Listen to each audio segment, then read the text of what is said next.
We've all been taught that being nice is the way to get along with people. We smile, we nod, we add please and thank you, and we hope that everything will work out. Politeness feels safe, it feels good, it makes us think that we're handling situations well, even the difficult ones.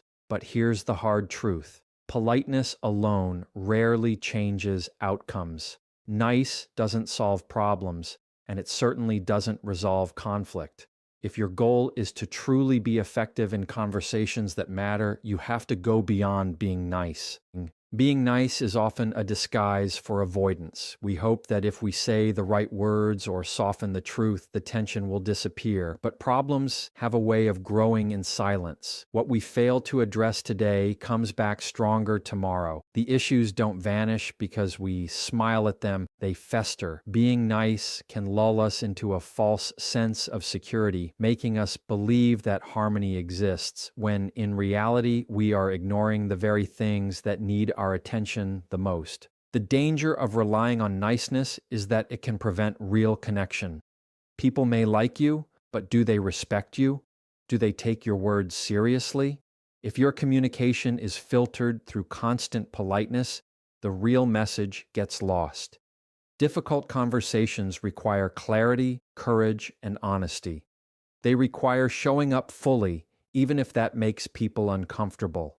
Niceness is a mask. Effectiveness is authenticity, and authenticity often looks braver than being liked. When we face difficult conversations, we have a choice: seek approval or seek understanding. Being nice is usually about approval. It's about making people comfortable and avoiding conflict. But seeking understanding is different. It requires saying what needs to be said, even when it risks discomfort. It requires standing in your truth and expressing it clearly. It's not about rudeness. It's about honesty with intention. Honesty communicates respect because it treats others as capable of handling the truth. Niceness alone often fails because it lacks direction. A nice conversation without clarity is like a ship without a rudder. You may be polite, you may be agreeable, but you drift aimlessly. Difficult conversations need a destination. They need focus. They need the courage to address the core issues rather than skimming the surface with kind words. Being nice without purpose can even make things worse because it can confuse others about your priorities, your expectations, or your boundaries. Let's talk about the emotional impact. Being nice might protect you from immediate tension, but it doesn't protect your energy, your integrity, or your long-term outcomes. People can sense when you're holding back. They know when politeness is a shield rather than a bridge.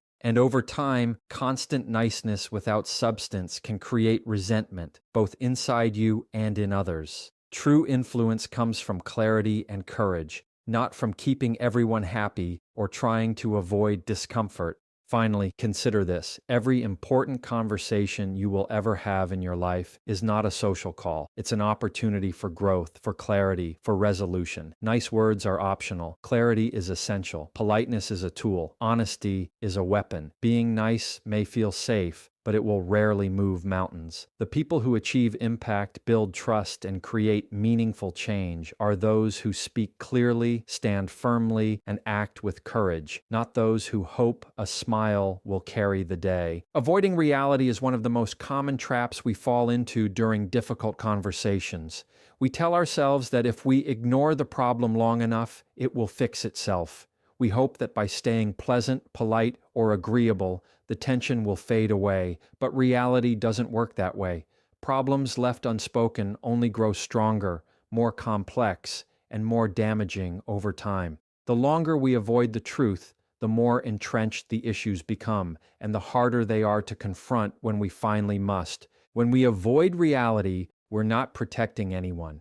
We're postponing the inevitable. The discomfort we fear is temporary, but the consequences of silence are lasting. Missed opportunities, damaged relationships, and personal frustration all pile up silently when we refuse to face what is real. Avoiding difficult conversations is like stepping around cracks in the sidewalk. Eventually, you stumble. The cracks don't disappear because you ignore them, and the fall is usually harder than it would have been if you had confronted the problem early There's also a subtle danger in avoidance. It creates illusions of control. We convince ourselves that being nice or keeping quiet is a form of influence. But it's really the opposite. Avoidance hands control to the circumstances instead of taking it for ourselves. We allow assumptions to grow, misunderstandings to fester, and resentment to build. Every unspoken word is a chance for miscommunication to take root, and the longer we wait, the deeper those roots grow. Reality ignored is reality strengthened. Avoiding reality also erodes trust. People can sense when we're not fully present, when we're sidestepping issues to protect comfort or preserve politeness. Silence or deflection may seem harmless,